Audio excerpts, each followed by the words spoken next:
Welcome to Digital Asset News. Take a top stories in cryptocurrency and digital assets and break them down to bite-sized pieces. Today, what a great day it is for the cryptocurrency and digital asset market. So first up, people believe that this is actually the big story. The big story is Coinbase debuting on Wall Street and the IPO or the direct listing. And I really believe that the big story is this, which really got buried, and that is that the Senate confirms Gery Gensler as the SEC chairman and why this is so important to advance our market. So we'll take a look at all those things that are going on. On top of, we did a great in-depth report about the Coinbase IPO over there with Alex Mascioli and his show. A couple things I want to point out about what I found was very interesting and how things actually became true as the day progressed.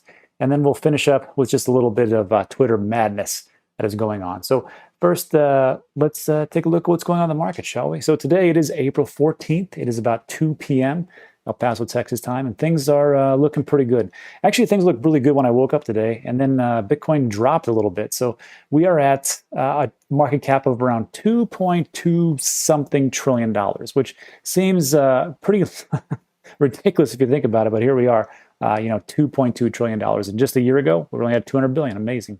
So we got Bitcoin over the last 24 hours, just about a percentage drop, but we're down to 62.2. Ethereum is doing really good at 23. It's up 3%. And then most of the things have just been just a big wide swath of what has been going up. But there is one big winner today, and it is Dogecoin. Well, actually, we're all winners, really, but Dogecoin really is crushing it. Over the last 7 days, Dogecoin has gone over 108%. This one says 96%, but sure. But yeah, 32% in the last 7 days, and it's actually dropped 8% of the last hour. But still, to go from roughly 6 cents to 12 cents and something, congratulations. I think it was all the way up to 13 cents. So that is amazing for me. But I have a question for everybody. I know a lot of things that are going on, but for Dogecoin, are people working on it? Is there a new partnership? Is there some new big master plan that is going on for Doge? And what it is doing? Has it been adopted by some government or something? But it is amazing to me. It baffles me. I don't hate on it. I'm very happy for it because look, what's good for one is good for all. When the water rushes in, all the ships rise. I'm happy, but it just kind of makes me wonder. I'm like, what really is it about Doge besides just the social media aspect and all those fantastic memes? So that pretty much is going on. There's a lot of big winners below, but let's just take a look at the projected range real quick.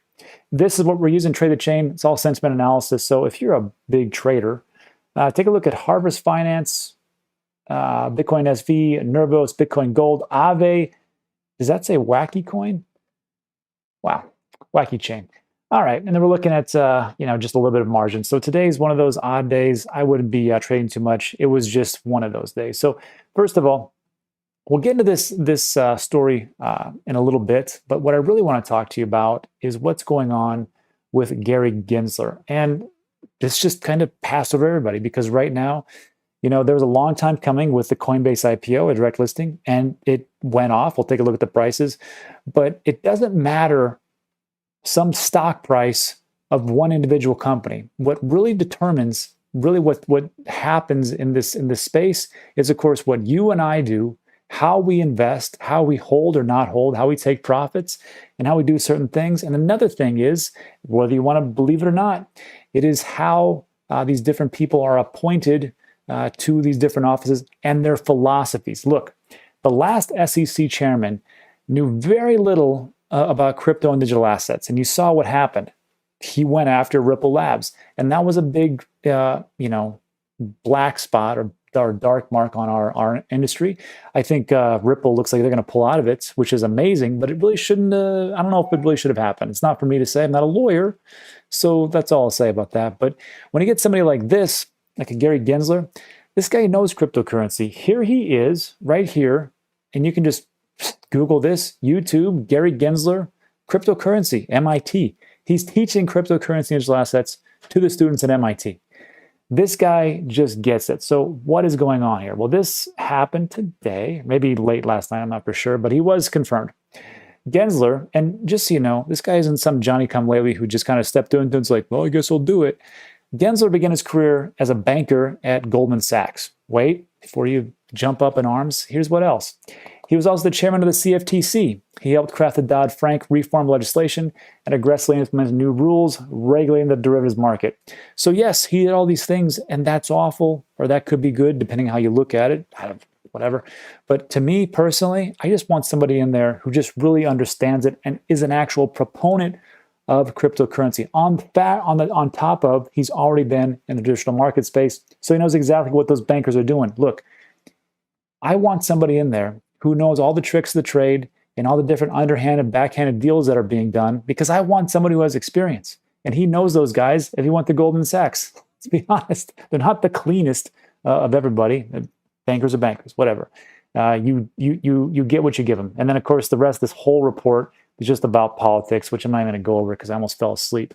So with this one, again, with Gensler in here and really just taking crypto into a new space, when we start talking about ETFs, which Coinbase just went public, went off pretty well. Actually, there was no insider trading or some craziness. It was just like one of those days where it went up, went down.